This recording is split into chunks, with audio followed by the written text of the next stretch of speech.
thank you to those of you here in the room, and thanks to those of you here on Zoom. I'm really happy to have the chance to share my passion for Michael Field with you tonight. It is such an interesting story, and I am kind of in the same camp as Jared is and having a hard time believing that it hasn't yet been made into a movie. It will, though. I'm working on it. So this photograph here is a photo of Michael Field, who were actually two women on the left. You see Katharine Bradley. On the right, you see Edith Cooper.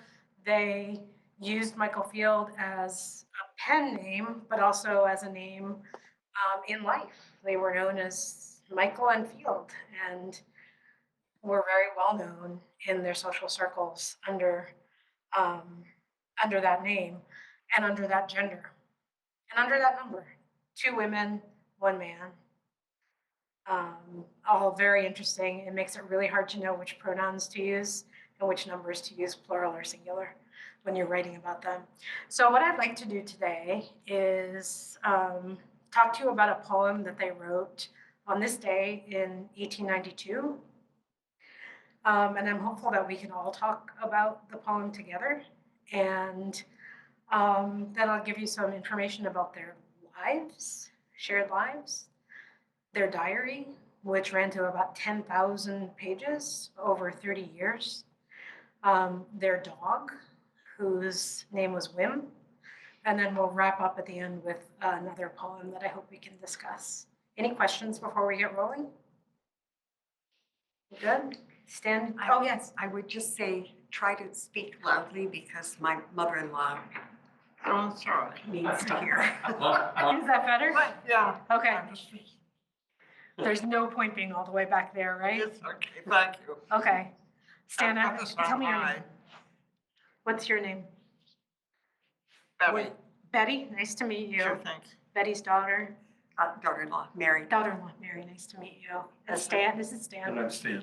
Yeah, and we have Eric showing up soon. Eric's showing up? Awesome. Yeah, he's parking in the car. Fabulous. Stan, will you read? Students love when you pick on them to read. Obviously. It was deep April, and the morn Shakespeare was born. The world was on us, pressing sore. My love and I took hands and swore against the world to be poets and lovers evermore, to laugh and dream on Lethe's shore, to sing to Charon in his boat, heartening the timid souls afloat, of judgment never to take heed, but to those fast-locked souls to speed, who never from Apollo fled, who spent no hour among the dead, continually with them to dwell, indifferent to heaven and hell. Thank you. What did it feel like to read that? What was it like to read that? Challenging. I haven't read poetry in some time or read it aloud for quite a long time. I would note that someone in Zoom just said lovely reading. I think he did a great job. Thank you, Zoom folks. You're too kind. So was it challenging to read in terms of the meter, the rhymes or lack of rhymes? I was trying to read by the punctuation. Yes, it's smart.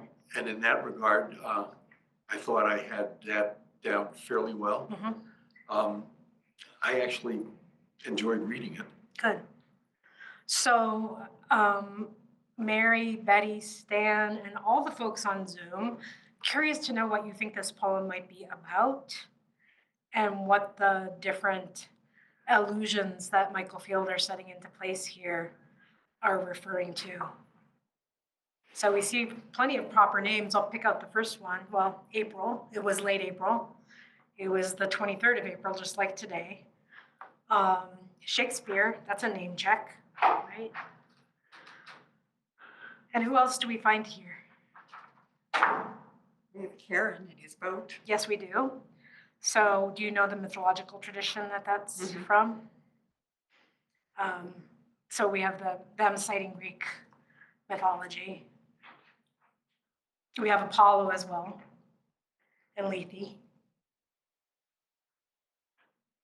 I'm actually gonna not do the English teacher thing to you guys right now and say, What form does this look like to you? Michael Field are messing around here with the sonnet form. A sonnet is a 14-line poem that usually is written from a lover to a beloved. This is written from a lover to a beloved, but it's a 16-line poem with some very short lines there at the end that depart from the patterns that have already been established there. So I think this poem has two centers. One of those centers is the really personal one. The world was on us pressing sore. My love and I took hands and swore against the world to be poets and lovers evermore. Okay, that's their claim. That's the position that they're taking. And then the end, those lines that are a little bit funky relative to the cadence of the rest of the poem, continually with them to dwell indifferent to heaven and hell. Their claim is a claim to eternity, to poets and lovers evermore, no matter what kind of afterlife there is, whether it's Christian or literary or Greek. They own the entire afterlife because they are poets and lovers. Anybody on Zoom wanting to chime in about that?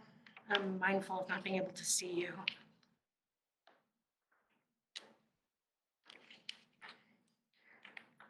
We good for Zoom chimes? Okay. Folks in the room,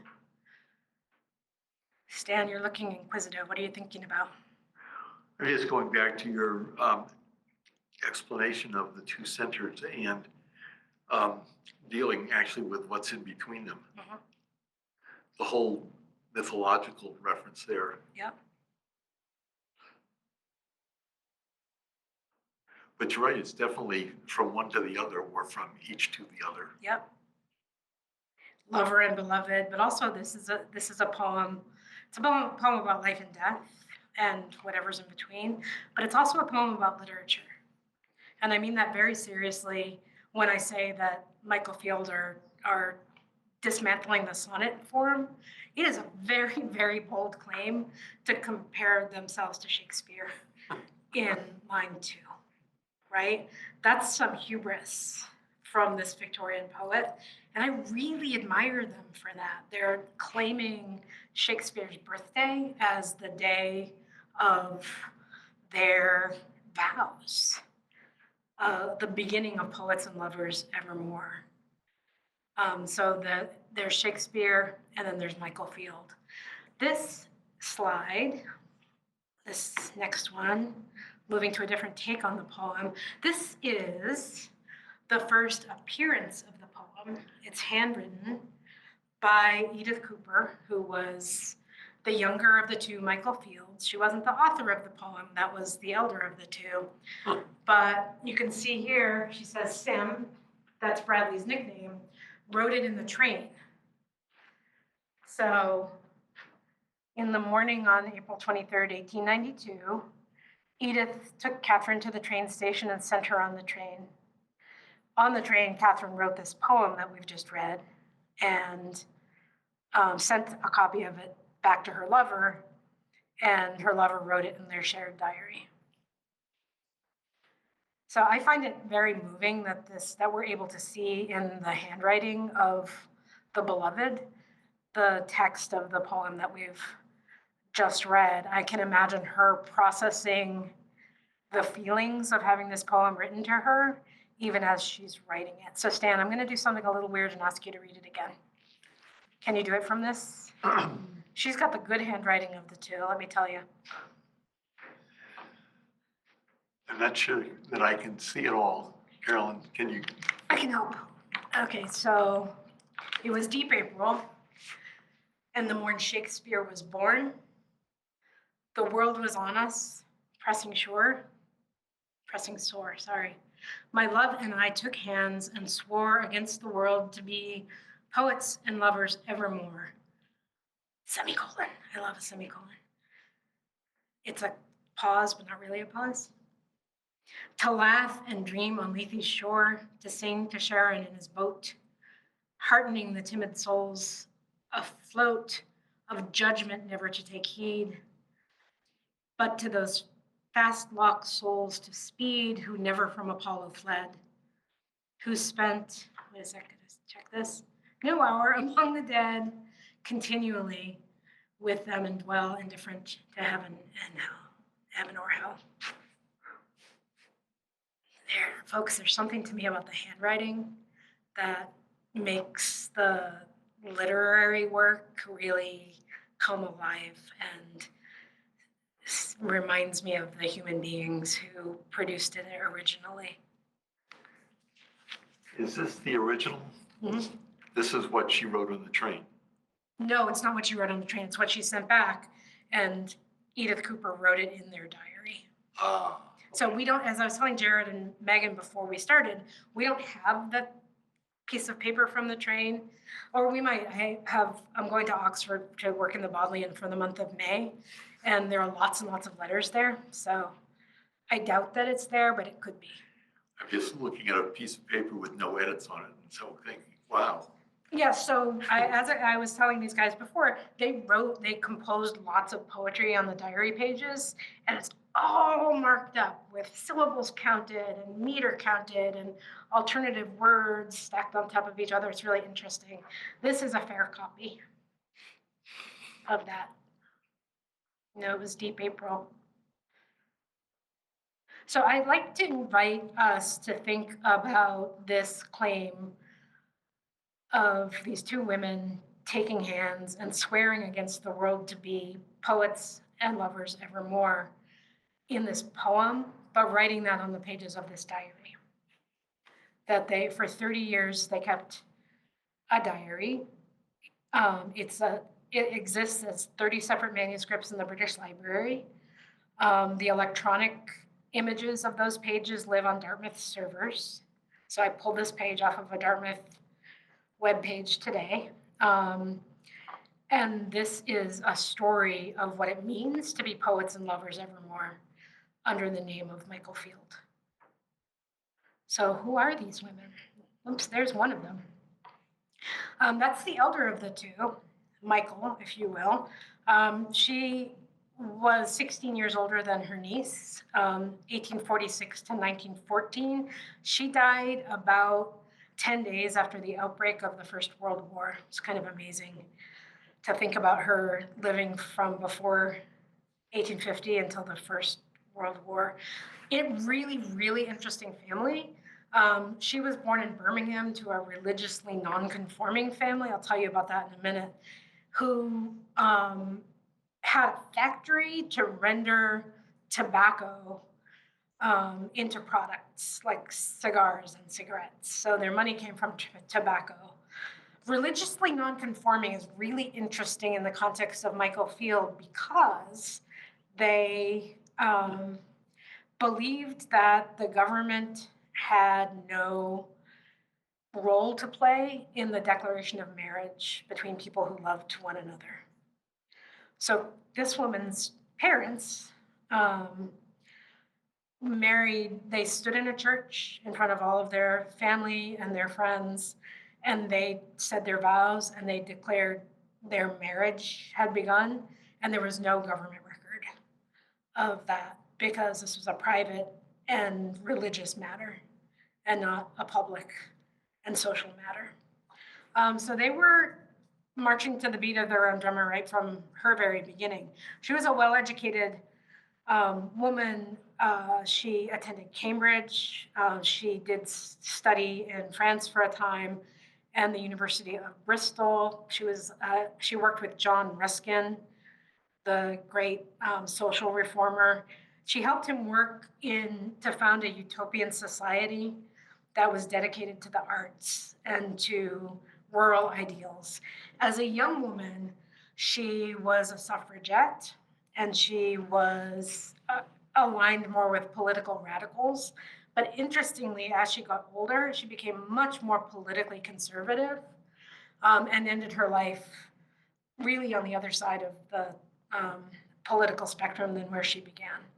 This is her niece, Edith Emma Cooper, 1862 to 1913, you'll notice that her life is contained within Bradley's life. She was born after and died before Catherine Bradley. She was born to Catherine Bradley's older sister.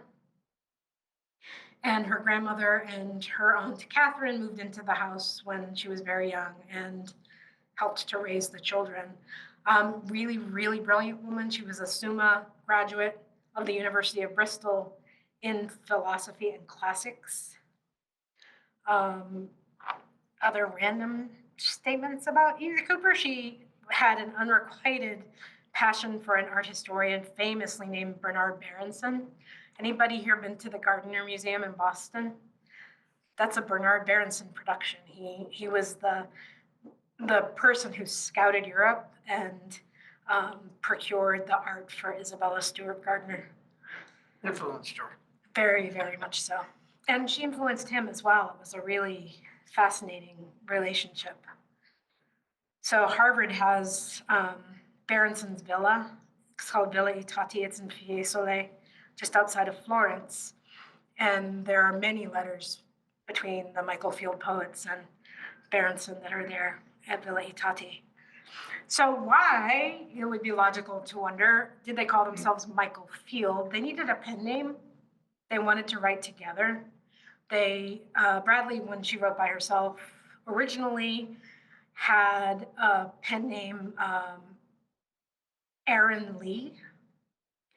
And this is thought to be a name that she chose under the influence of Elizabeth Barrett Browning, who wrote a famous poem called Aurora Lee, and the Bronte sisters, who were Ellis Acton and Currer Bell. So that's where she kind of derived Aaron Lee. Then briefly, her niece began to publish with her, and they call themselves Aaron and Isla Lee. And I think they're trying to be gender ambiguous there. Their first Michael Field publication was in 1884. Their first volume of poetry as Michael Field was in 1889. Robert Browning, who's the guy pictured there on the right side of the screen, really famous Victorian poet, was extremely condescending toward them. He called them my dear Greek women and said that they were going to need to cool their heels for a good 50 years to gain a readership. It took about 100 years for them to gain the massive readership that they have today. They really do. So I think they knew that they would eventually, but they just didn't. It took a really, really long time. So we're not sure where the names Michael and Field came from, but this name, Michael Field, is their authorial name. It's their signature. It's on the title page of their published works. But they called each other Michael and Field, among other nicknames, for the decades of their life together. And they also used male pronouns to refer to each other throughout this entire time. Was one of them exclusively Michael and the other Field? Yeah. Okay. Bradley was Michael, and Cooper was Field. She was also Henry. For reasons I could tell you, but I would be veering very far off topic to explain that. I'll tell you another time. Okay, Stan, I'm going to pick on you to read again. This is from a letter that Edith Cooper wrote to Robert Browning. Robert Browning, I should tell you, was the one who spilled the beans and gossiped about this new hot poet that had been published, Michael Field. Who is he? He must be really young. Nobody knows him. Here's Edith Cooper telling this story to Robert Browning and explaining it here, as she does here. And Robert Browning then goes and gossips all over London, and right away, their secret is out. Take it away, Stan. My aunt and I worked together after the fashion of Beaumont and Fletcher. She has lived with me, taught me, encouraged me, and joined me in her poetic life. This happy union of two in work and aspiration is sheltered and expressed by Michael Field. Please regard him as the author. Edith Cooper in a letter to Robert Browning, 1889. So this was hot gossip because nobody knew this at the time. And you can see Edith Cooper here, please regard him as the author. They've been really insistent that there's a kind of corporate author that's two people speaking as one.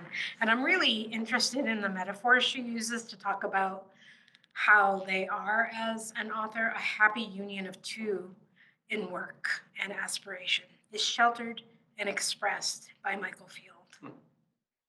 So the name is, what is the name? The name is a shelter.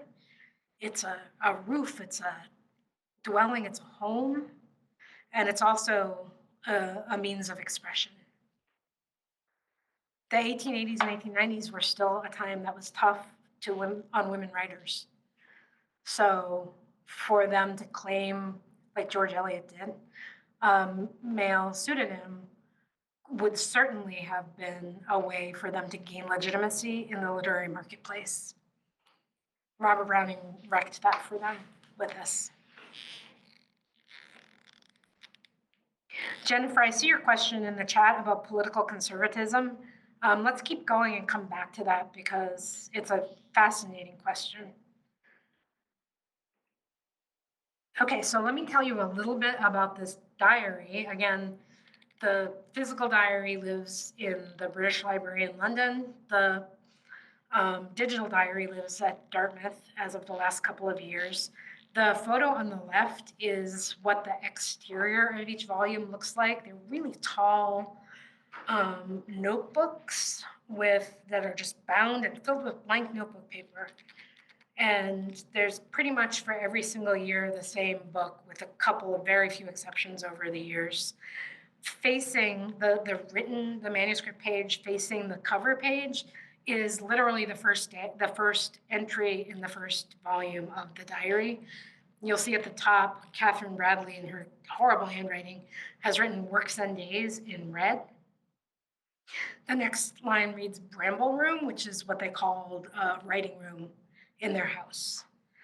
So from the very beginning, from Saturday night, April 12th, 1888, she names this diary as a text. And I should bounce forward and say they left directions in their wills to have this published. And it has been now. So they kept this diary for 30 years. They co-authored it. It is a remarkable document. It's a who's who of literary London. It's gossipy about the art world. It's a document of a very unconventional love story and story of marriage in the late Victorian period. It is heartbroken about the persecution and the death of Oscar Wilde for gross indecency. It's a truly, truly significant love story that, because of circumstance, is only just now beginning to come to us as a text that's available for us to talk and think about. It's part of what makes tonight so special to me, that it's one of the first chances I've had to do this. So that's the diary. I'm going to talk about the dog in just a second, so let me go back. Any questions or thoughts about this remarkable diary? So you said it's published now? Next to Stan, there are two books. The top one is a book that I just published. Feel free to pass them around. The top one is selections from the diary that I chose. Wouldn't it be enormous? Oh, yeah. That was why when you said it was published, I thought 30 years? 10,000 pages of handwriting, right? So with leadership from Dartmouth, we are now having transcribed every single volume. The scholars all over the world are contributing to this. We're transcribing and encoding so we can post the transcriptions with links and all other kinds of stuff on the webpage. But the diary itself will be published someday, but we're not there yet. It'll have to be multiple volumes. many volumes. So this is 140,000 words, which for an academic book is pretty long. And it's a scratch, it's a drop in the bucket. Carolyn, I'm curious about whether they both sort of contributed equally. And was it sort of in the same style or sort of cadence of the writing in the journals? Is that you, Jennifer? It is. It's such a great question. And I'm gonna be wishy-washy and say yes and no. It's kind of nice if you're me, right? You get to have it both ways. I think they definitely both write. Sometimes they write in dialogue. Sometimes if they're fighting, they write in response or even retribution toward one another.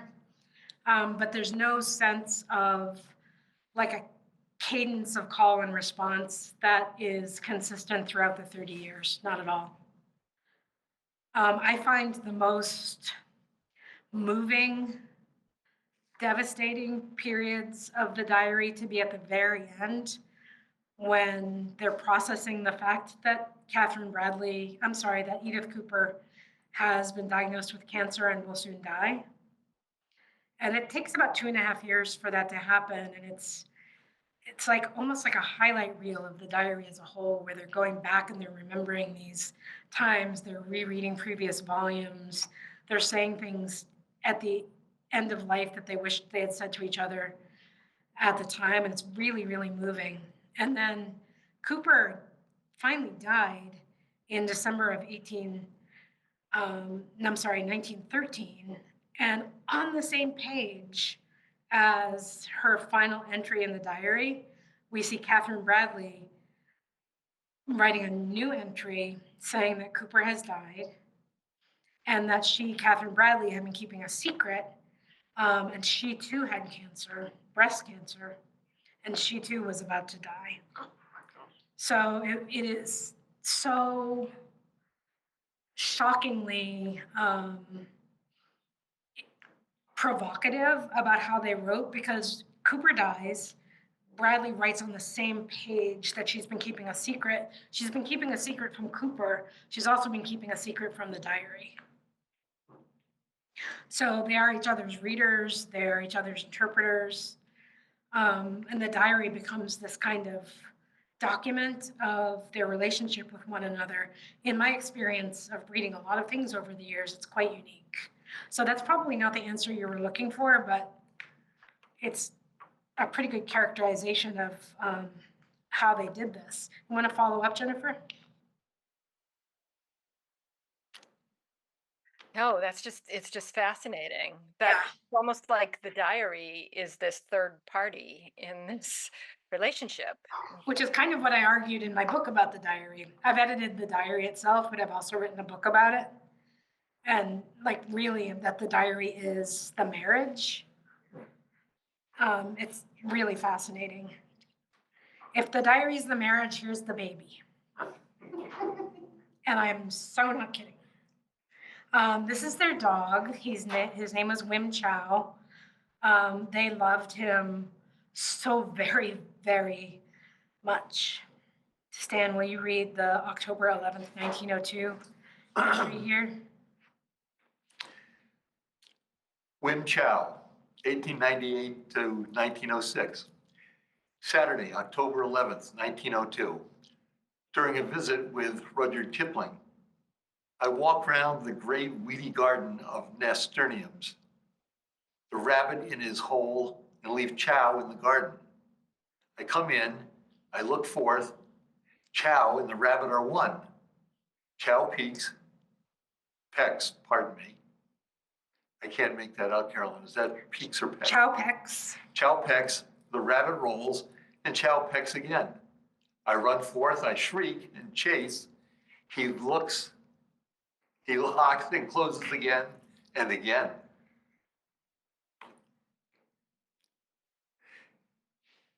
The incident has made a man of the Chow. I shall never forget the air with which he dashed in and drank water like a young hero who flings aside his cask and refreshes himself. Rudyard Kipling's rabbit died on Monday, slain by Michael Field's chow. Really, truly happened. I think this is richly interesting. And again, kind of like the poem beginning with Shakespeare. It was Shakespeare's birthday. The fact that this is a violent incident of pet killing in Rudyard Kipling's own garden is really important to Michael Field. Rudyard Kipling's rabbit died on Monday, slain by Michael Field's chow. Having a place and a voice and a presence in the world of significant literature was very important to them. This is one way of getting it, like sticking your violent, crazy dog on Kipling's bunny. Anything else strike you here? Did they feel Kipling's condescension to them? Well, what do you think? Well, I have a sense here that Michael is proud of Chow, and and it's okay. She's fist bumping, Yeah, right? yeah. So one of the things that Kipling is known for in the late 19th century are these books about empire and masculinity. Tales of daring do, tales of like English male subjects vanquishing people all over the world. This is the vanquishing of Kipling. Because Kipling might be a vanquisher, but he's got a bunny. And Michael Field's chow like grabbed hold of that bunny and shook it until its neck was broken. It's a violence that she celebrates. And I think it's about internecine competition as literary authors. And the metaphors, the incident has made a man of the chow. I shall never forget the air with which he dashed in and drank water like a young hero who flings aside his cask and refreshes himself. The dog turns into a knight, right? He's a hero. He has just come off the battlefield and flung aside his cask and drink from the water bowl. So Wim Chow is one of the most truly remarkable figures in the diary. When he died in 1906, very suddenly, probably from meningitis, Michael Field changed their life, their shared life, absolutely. It probably was the end of their physical intimacy. It's the moment when they decided to convert to Catholicism from all manner of different religious faiths that they had held before that point. And they mourned him, they grieved him hard until they died. And after Edith Cooper died, there was finally the publication of a book of sonnets that she had written called, and I kid you not, Wim Chow, Flame of Love. That's an entire volume of passionate sonnets mourning the dog. And it is bound in a kind of orange suede that is reminiscent of his coat. So that's a story too, right? And I think this is a really interesting story, and it's one of dozens and dozens that are embedded here in this massive text, and we just haven't had the opportunities before to go in and begin to fathom the information that they give us. Okay, this is where I had thought that we would wrap up and just go to discussion. Shall I read this one? This is probably a little bit harder to read. It's a little. I'll read it. Okay. Okay, the ellipses that start this poem are the official start of the poem. The rest of our life must be a palimpsest, the old writing written there the best. In the parchment hoary lies a golden story, as mid secret feather of a dove, as mid moonbeams shifted through a cloud. Let us write it over, oh my lover, for the far time to discover. As mid secret feathers of a dove, as mid moonbeams shifting through a cloud. This poem haunts me and teases, I feel like it teases us. In the parchment hoary lies a golden story. Let us write it over, oh my lover, for the far time to discover, for the people 116 years on, to discover the stories that are embedded within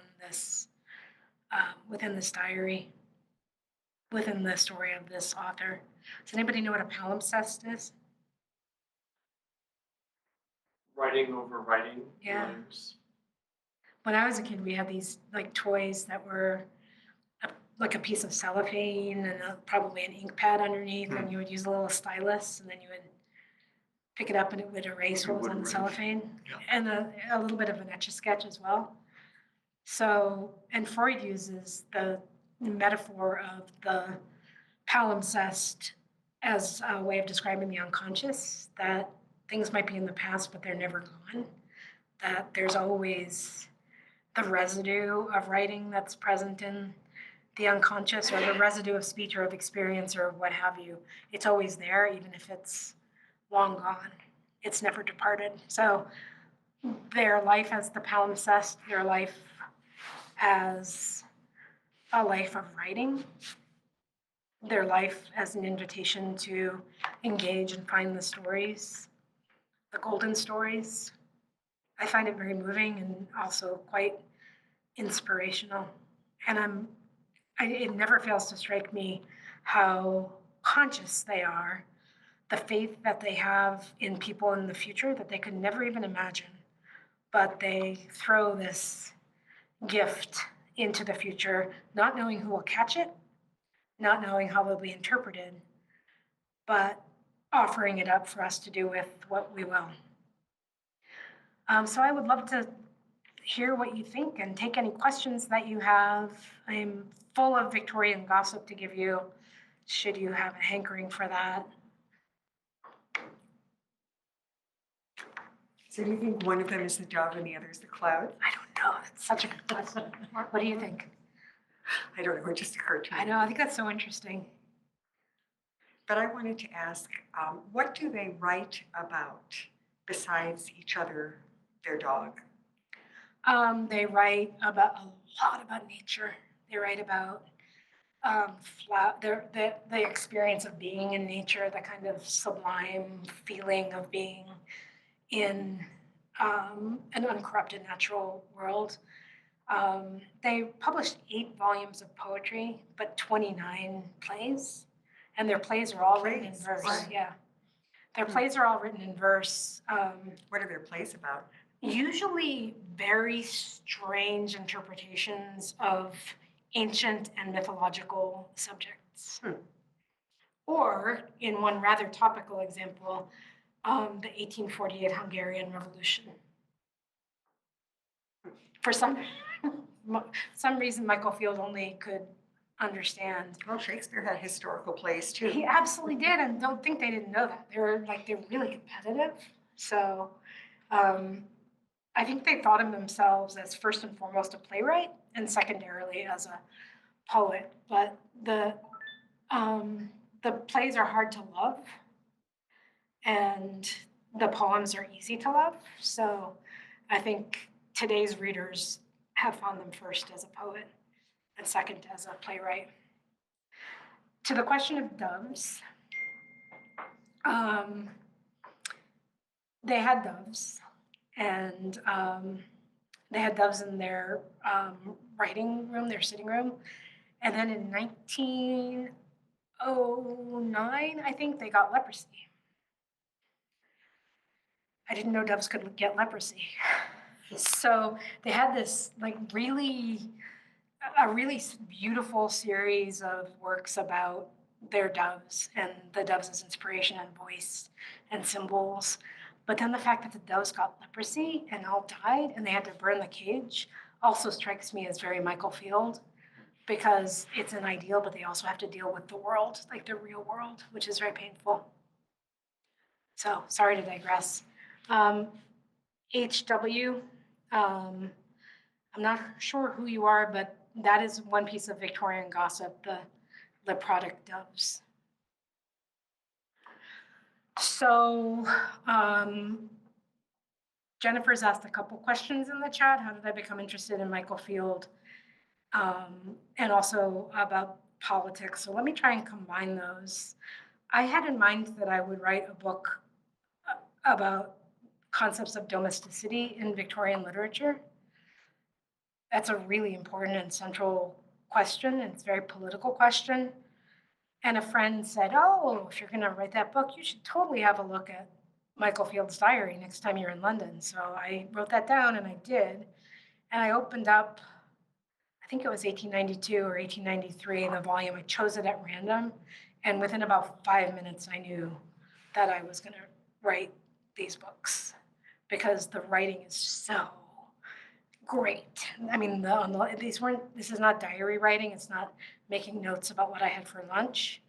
It's poetic writing preserved on the page and left unread for more than a century. So that's how I got interested in Michael Field, Jennifer, and haven't yet written that book about domesticity, but have written two about Michael Field, so that's something. Their conservatism later in their lives expressed itself through two primary vehicles. One was their support for England's crushing of a rebellion in South Africa in the Boer War, and the real relishing of the violence that was exerted on South Africans during that war, and the kind of jingoistic claims on behalf of England's empire in that context. That's the first way that they express their conservatism. The second way that they express their conservatism is equally obnoxious. It's that they begin to get really grossed out by modernity. Like they didn't like how buses sounded or how motor cars polluted the world. I kind of see the point there, but they really began to experience the natural universe as being taken over by concrete and motorized vehicles and this stuff that really alienated them from nature. They translated this to a dislike of political progress and the notion of enfranchising people like, people from the working classes to gain the vote or to gain education. They wound up being really against that sort of thing. So pretty darn clearly holding on to an old notion of England on behalf of themselves. Nancy's asked, did they know of Anne Lister or the couple in Wales? And I have no reason to believe that they did, but they did know, they certainly knew of other lesbian, gay, queer couples and individuals, including Oscar Wilde, Bernard Berenson, many, many, many people. The Anne Lister discoveries have been more recent. Hey, Judy. Come join our little group. Thanks. The door's locked. Oh. Thanks for going and getting her for us, Stan. My pleasure.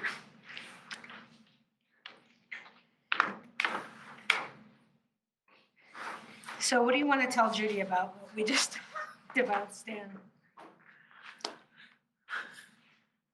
These are a fascinating pair. I mean, I had not heard of them until you published your most recent book, and reading a review of it, I became aware of who they are.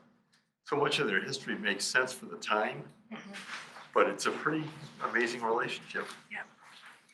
It's a story that you almost wouldn't believe to be true until you have to believe that it's true.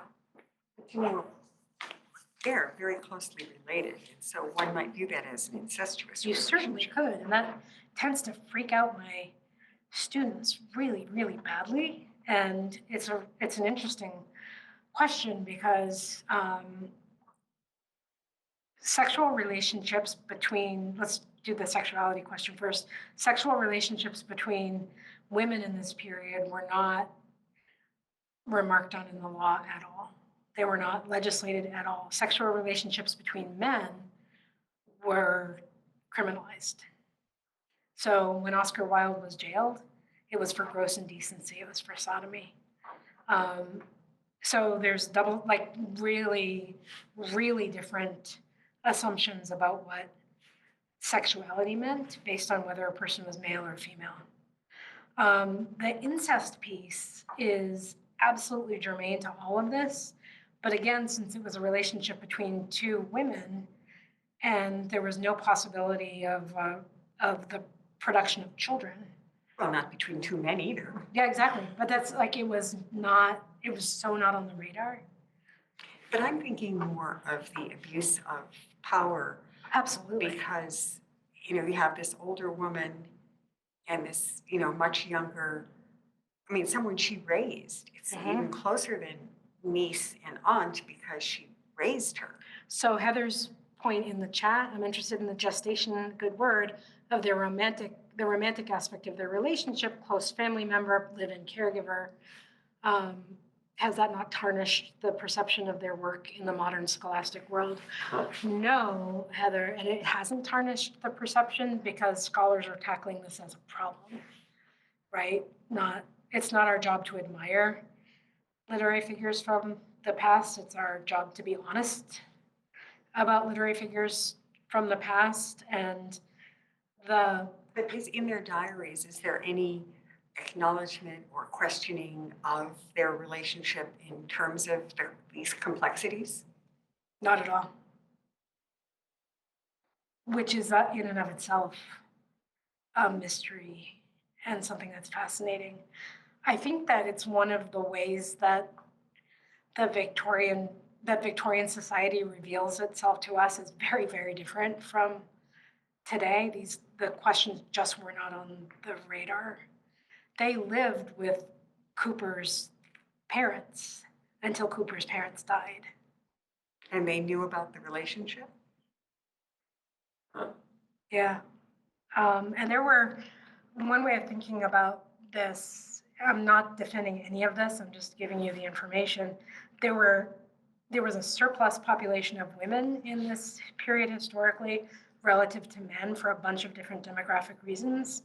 So there were lots of women kind of kicking How old around. was Cooper when this began? And we don't know. Well, you can sort of tell, right? Probably in her late teens, maybe in her early 20s. So part of what I'm doing in Oxford in May is reading their domestic correspondence from that period to see if I can uncover Pinpoint it that. more? Yeah, we just don't know. She's 16 years younger. And we might not ever know, but it's a valid question. So, but to think about the power, I think that's really, really important because as in many abusive relationships, if you want to see this as an abusive relationship, I don't know. I don't know either, but let me just describe this dynamic. The niece was she was beautiful. She was. They're both beautiful. They both are, but the niece was evidently extraordinarily beautiful. Was a deeply, deeply gifted poet, like an uncannily gifted poet. And one way of interpreting their power dynamic is that the elder of the two spent 30 years appropriating the gifts of the younger of the two. And under the explanation of marriage, that's certainly one way of reading it. The younger of the two, Edith Cooper, spent many years nearly leaving the relationship, including for Bernard Berenson, the Isabella Stewart Gardner guy. And this kind of dance of the seven veils about was she in or was she out. That takes decades of the diary. Were they in possible legal trouble? Were they in possible legal trouble? Or No. men were, Yeah, women were not. everyone were not. No. And because there were so many more women than men in the population, and because women had so few options with regard to ways of keeping body and soul together, ways of sustaining themselves, there were plenty of households that included a female couple. And this one we know, this female couple we know a lot about because they wrote 10,000 pages of a diary. But there were many, many female couples. Henry James writes about them as Boston marriages. You know, it's just a thing. It's not a thing that we recognize as quite something that translates to our own society, but it's an interesting challenge to us. The fact that women were not at risk legally speaks so much to the male arrogance that they relished when Chow slew the bunny. But did either one of them assume the male persona in the relationship? They both did. They both, so Michael Field. they were both comfortable in that role, if you will. They almost constantly use the male pronoun for each other, as did their friends. When they were doing that, did the other one assume a more feminine role? That wasn't a No, it wasn't like a reproduction of like gender difference. Right. Interestingly, very interestingly, they both loved clothing and jewelry and hats and bright, shiny home decor. I mean, they were aesthetic women. There are a lot of men who like that too. Right. And in fact, they're kind of their guide to the House Beautiful was a male couple that were very close friends of theirs. But their clothing, there are some late Victorian saphists who dress in masculine clothing. They always dressed in feminine clothing, extraordinary, beautiful, expensive feminine clothing.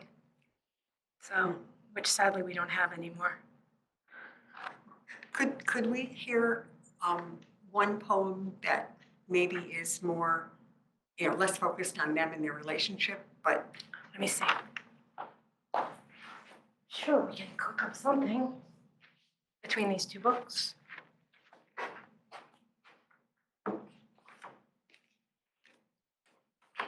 I'm thinking.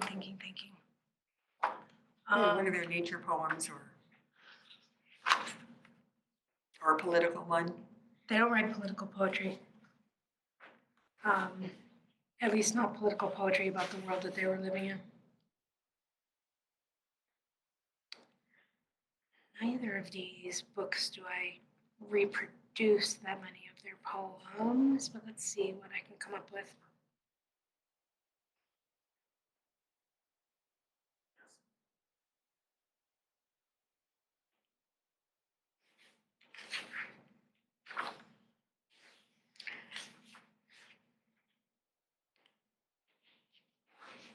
Yes, that's the poem I just read to you.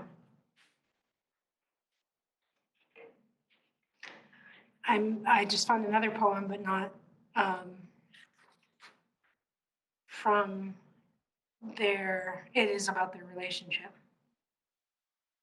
Okay, would you mind a brief piece of prose? No, sure. Okay.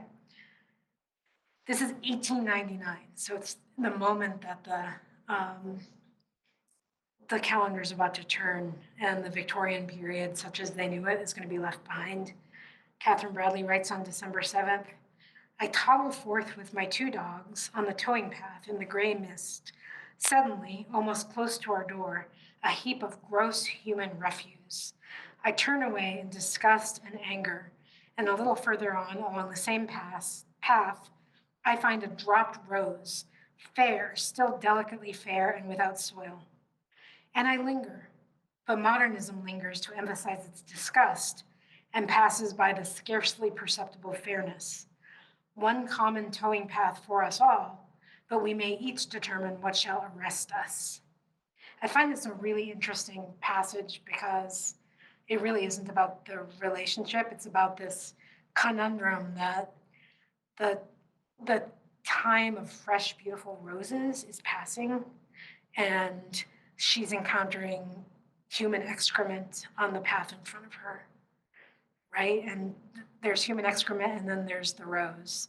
She's choosing to pause and ponder the rose, but modernism, the thing that she's so afraid of, this 20th century phenomenon, would ponder the disgusting excrement.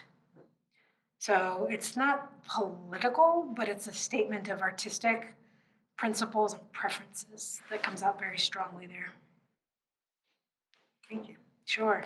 What do you got? Well, there's lots of Michael Field poetry on the web. Did you find something you liked? Well, I found something. Okay. It was right after a prologue. Mm-hmm. Thou hast thy kingdom in the trees, O wind. Thou hast thy kingdom in the trees. And all thy royalties sweep through the land today. It is mid-June, and thou, with all thine instruments in tune, thine orchestra of heavenly winds and heavy swinging fir, strikes a lay thou doth rehearse, her ancient freedom to the universe. All other sound and awe repeals its law. The bird is mute, the sea sucks up its waves from rain, the burthened clouds refrain to listen to thee in thy leafery, thou uncomforted, lavish, large, soothing, refluent summer wind. Wow. Do you have a year on that? No. Okay. Sometimes they don't publish the year. So just as the Shakespeare the Poets and Lovers poem was about literature, that poem, which to my recollection I've never encountered before, is also about literature because she's so clearly thinking about Shelley. And Shelley in his odes, thinking about the songs of nightingales, thinking about the wind having a voice, the wind carrying voice, being voice. And so we've seen Shakespeare, we've seen Kipling, and now we see Shelley as these like male canonical writers who they're keen to engage with and I think appropriate, just like the dog ate the bunny, right? It's always going to be kind of their vibe. Thank you for that, Stan. I think now everybody's looking for their poetry on the web. What's up, Jared? I'm curious about your comment about a possible film. Oh yeah, I get contacted all the time by production companies as this begins to get traction.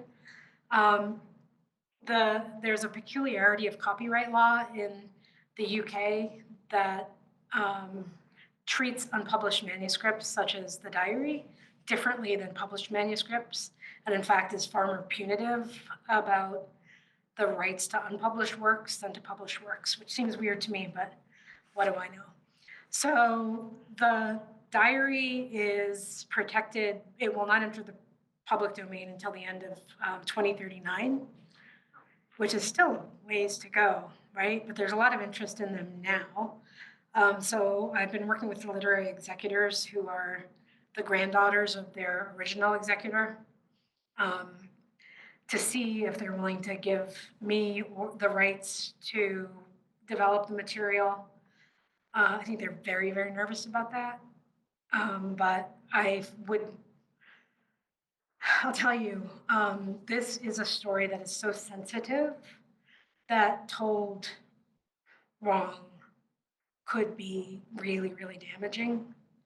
And my approach would be to tell it in a fair way, just in a way that made the things that seem